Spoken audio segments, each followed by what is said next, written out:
जय श्री राम, जय हनुमान बाबा की। और मैं आपका आज फिर से स्वागत करता हूँ इस संपूर्ण सृष्टि ज्ञान चैनल में। और आज हम लोग परिचर्चा का विषय है, या हम लोग आज जो डिस्कस करेंगे कि ब्रह्मा जी का दिन जो होता है वो कितना बड़ा होता है। देखिए, दिन का मतलब यहाँ पर मेरा मतलब 24 आवर्स से है। तो ब्रह्मा जी का दिन कितना बड़ा होता है? क्या वो 24 घंटे का होता है जैसे मनुष्य का होता है? क्या वो देवताओं के बराबर होता है? तो इसी पे आज हम लोग परिचर्चा करेंगे और डिस्कशन करेंगे कि ब्रह्मा जी का जो 24 घंटे का समय होता है, जो एक दिन का होता है। देखिए, एक दिन और रात आप मतलब मिला के चलिएगा तो 24 घंटे की बात मैं कर रहा हूँ, जिसको मैं एक दिन कहूँगा। ठीक है, अब देखिए हम लोग शुरू करते हैं इसको। उससे पहले जय श्री राम, जय हनुमान।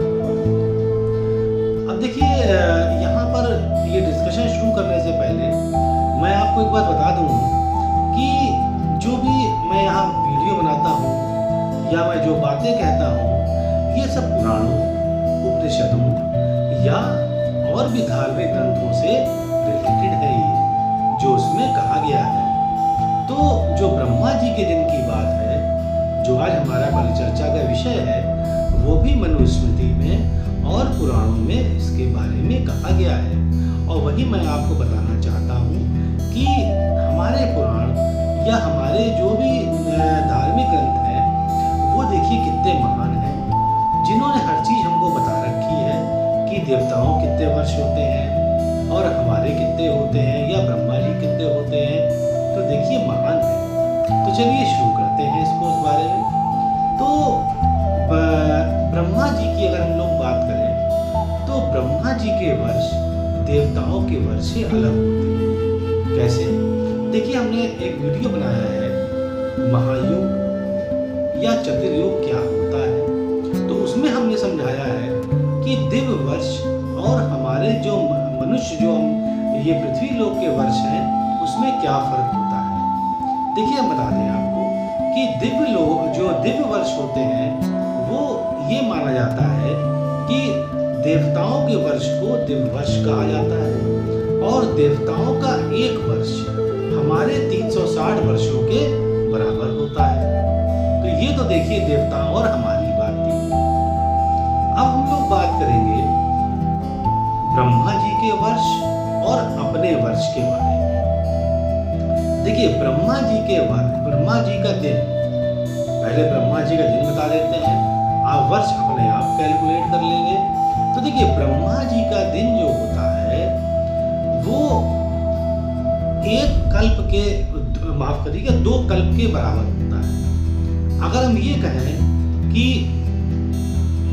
24 घंटे को अगर हम लोग अलग अलग करते हैं कि 12 घंटे का जो सूर्य वाला दिन हुआ और 12 घंटे की रात हुई, तो वो एक एक कल्प के समान होता है। मतलब कि जब शाम तक जो एक कल्प हो गया, फिर शाम से जो पूरी रात हुई वो एक कल्प हो गया। तो ब्रह्मा जी के जो 24 आवर्स होते हैं, 24 घंटे होते हैं, वो 2 कल्प के बराबर होते हैं। अब ये कल्प क्या होता है?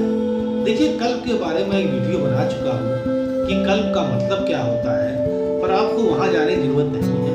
अगर आप पूर्णता ज्ञान चाहते हैं तो आप जरूर वीडियो देखिए कि कल्प का मतलब क्या होता है।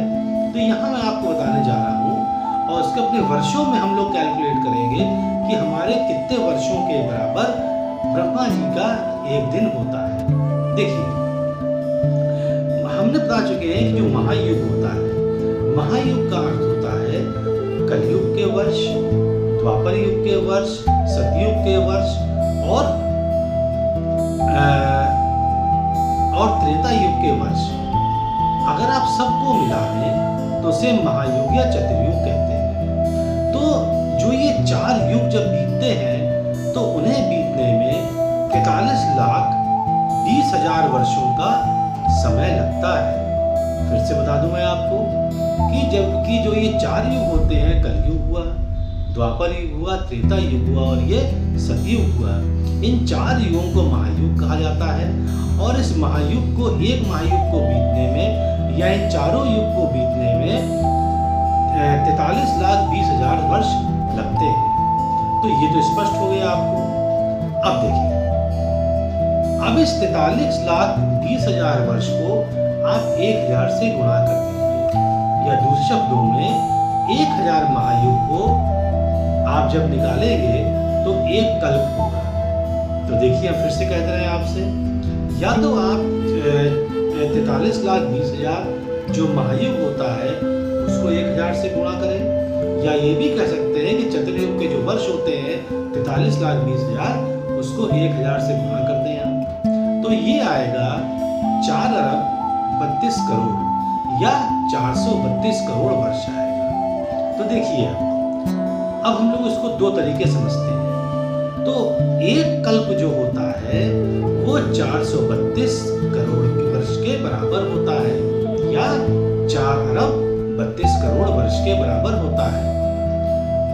तो अगर हम ब्रह्मा जी का एक दिन 12-12 घंटे में इसको डिवाइड करते हैं तो एक कल्प या 432 करोड़ का उनके 12 घंटे होते हैं, और फिर 432 करोड़ के उनके अगले 12 घंटे होते हैं, या शाम तक, सवेरे से शाम तक ब्रह्मा जी के लिए वो 432 करोड़ वर्ष का होता है, और उनकी शाम से पूरी रात जो होती है ब्रह्मा जी के लिए वो भी 4 से 432 करोड़ वर्ष की होती है। तो ये तो स्पष्ट हो गया। अगर आप इसको जोड़ देंगे 432 और 432 तो आ जाएगा 864। तो मतलब ब्रह्मा जी का 24 घंटा, ब्रह्मा जी के 24 घंटे हम पृथ्वीवासियों के लिए 864 करोड़ वर्ष के बराबर है। तो अगर इसको कल्प में देखें तो एक कल्प जो होता है वो 432 करोड़ के वर्ष के बराबर होता है। तो अब मैंने बताया आपको कि 12 घंटे का एक कल्प हुआ ब्रह्मा जी के लिए, फिर अगले 12 घंटे जो रात्रि काल हुआ वो भी एक कल्प हुआ। तो दो कल्प का अर्थ ये हो गया 2 गुणे 432 करोड़, तो ये आ गया 864 करोड़ वर्ष। तो अब देखिए, इसको हम लोग कंक्लूड करते हैं। तो कंक्लूजन इसका ये होता है कि ब्रह्मा जी का जो एक दिन होता है वो हमारे 864 करोड़ वर्ष के बराबर होता है, जो कि देवताओं के वर्षों से बहुत ज्यादा है।